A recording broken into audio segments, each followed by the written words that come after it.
Big bang सिद्धांत, ब्रह्मांड का विकासवादी अथवा महाविस्फोट या बिग बैंग सिद्धांत। ब्रह्मांड का विकासवादी सिद्धांत, जिसे महाविस्फोट या प्रबल विस्फोट अथवा बिग बैंग सिद्धांत तथा स्फीति सिद्धांत भी कहा जा सकता है। इस सिद्धांत को प्रस्तुत करने का श्रेय बेल्जियम के वैज्ञानिक लीमेत्रे को है। आकाश गंगाओं की बाहरी गति के आधार पर यह कल्पना की गई कि आरंभ में ब्रह्मांड में कुल पदार्थ एक अत्यंत सघन तथा विशालकाय आद्य पदार्थ के रूप में स्थित था। इसमें भीषण विस्फोट होने से पदार्थ के कण अंतरिक्ष में बिखर गए, जिनसे सौरमंडल व ग्रहों उपग्रहों का निर्माण हुआ। वैसे हमको बिग बैंग का नाम पता होना चाहिए। बिग का मतलब होता है बड़ा या विशालकाय, और बैंग का मतलब होता है धमाका या विस्फोट। तो हमें बिग बैंग इसके नाम से पता चलता है कि एक बड़ा विस्फोट का सिद्धांत ही बिग बैंग सिद्धांत होगा। और इस सिद्धांत को प्रस्तुत करने वाले वैज्ञानिक का नाम लीमेत्रे है। प्रबल विस्फोट परिकल्पना की ओर खगोल शास्त्रियों का ध्यान 1972 में अधिक आकर्षित हुआ, जब कॉस्मिक बैकग्राउंड एक्सप्लोरर उपग्रह COBE द्वारा नए तथ्य प्रकाश में आए। यह अंतरिक्ष के बारे में जानकारी प्राप्त करने का उपक्रम है, जिससे प्रबल विस्फोट के अवशिष्ट पदार्थ का मानचित्रण 1989 में किया जा रहा है, जिससे ब्रह्मांड की उत्पत्ति संबंधित नए तथ्य सुलभ हुए हैं। वस्तुतः इस परिकल्पना को 1966 ईस्वी में प्रस्तुत किया गया था। पृष्ठभूमि विकिरण की खोज बेल टेलीफोन प्रयोगशाला में कार्यरत पेंजिस तथा रॉबर्ट विल्सन ने की थी, परंतु उस समय थिबल नामक वैज्ञानिक खगोलशास्त्री ने इसके अस्तित्व की ओर इंगित किया था। इसी विकिरण के अस्तित्व के आधार पर यह परिकल्पना खड़ी हुई कि ब्रह्मांड का अभी भी फैलाव हो रहा है। इसी ब्रह्मांड में करोड़ों आकाशगंगाएं हैं।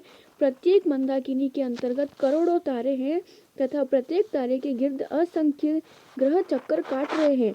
लगभग 15 अरब वर्ष पूर्व तापीय संतुलन की स्थिति में अति तीव्र गति से फैलाव होने के कारण इसमें प्रबल विस्फोट हुआ। ठीक वैसे ही जैसे प्रेशर कुकर में अचानक वाष्प के फैलाव से धमाका होता है। इस धमाके से निकलने वाला विकिरण, जिसका तापमान 1000 करोड़ डिग्री केल्विन रहा होगा, ठंडा होकर अब मात्र निरपेक्ष शून्य के 3 डिग्री ऊपर रह गया। इस दशा में विस्फोट से अंतरिक्ष में बिखरा पदार्थ संघनित होकर आकाशगंगा पुंज एवं महापुंज में परिणत हो गया। प्रबल विस्फोट के दौरान हाइड्रोजन, डायट्रोरियम, हाइड्रोजन का एक आइसोटोप तथा हीलियम भारी मात्रा में निक्षिप्त हुए। इन्हीं के संघनन से बादलों का निर्माण हुआ, जो अंतरिक्ष के संदर्भ में लघु परंतु सूर्य के भार से 10 लाख गुना अधिक थे। तत्पश्चात अंतरिक्ष के बाह्य फैलाव एवं गुरुत्वाकर्षण के आंतरिक खिंचाव से लघु बादल आकाशगंगाओं पुंज में परिणत होने लगे। दूसरा पॉइंट, कैलिफोर्निया के लिक वेधशाला द्वारा प्रस्तुत आकाशगंगाओं के मानचित्र से पता चलता है कि आकाशगंगाओं में बिखरी धूल नौकानुमा आकार या फिलामेंट के ग्रहण किए हैं। मैंने जो पॉइंट बनाया है उसको आप नोट्स बनाने में भी आपको सुविधा होगी।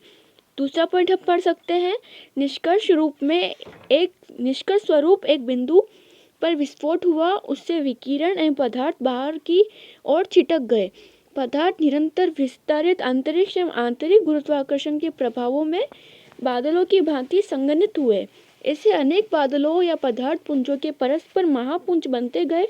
इस सारी पदार्थ संघनन प्रक्रिया में विस्फोट से उत्पन्न विकिरण पृष्ठभूमि में एक सीरा की भांति चिपचिपे द्रव के रूप में होने के कारण पदार्थ की गति बांधे रही।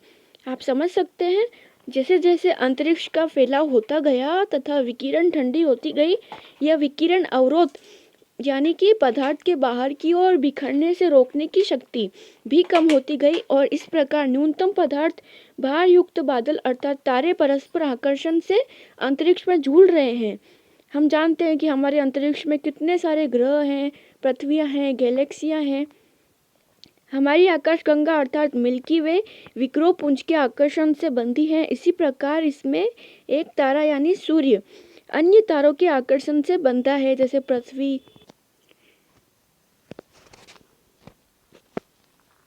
दूसरी ओर सूर्य के विभिन्न ग्रह बुध, शुक्र, पृथ्वी आदि सूर्य व परस्पर आकर्षण से बंधे अंतरिक्ष में झूल रहे हैं। प्रबल विस्फोट परिकल्पना चूंकि विस्फोट द्वारा पदार्थ की अंतरिक्ष में छिटकने पर आधारित है, अतः वे ऐसे पदार्थों के कोणीय संवेग में भिन्नता का होना स्वाभाविक है। उनका नौका स्वरूप फिलामेंट विन्यास भी पृष्ठभूमि विकिरण एवं पदार्थ के आंतरिक आकर्षण के मध्य संतुलन का परिणाम है। ज्ञात तो है कि अभी भी इस परिकल्पना का सूक्ष्म विश्लेषण जारी है, अतः इसकी पुष्टि या आलोचना के पक्ष में या विपक्ष में निर्णय असंभव है। तो आपको बिग बैंग सिद्धांत कैसा लगा, मुझे कमेंट बॉक्स में लिखकर जरूर बताना। आशा करती हूँ कि आपको ये समझ में आया होगा। धन्यवाद।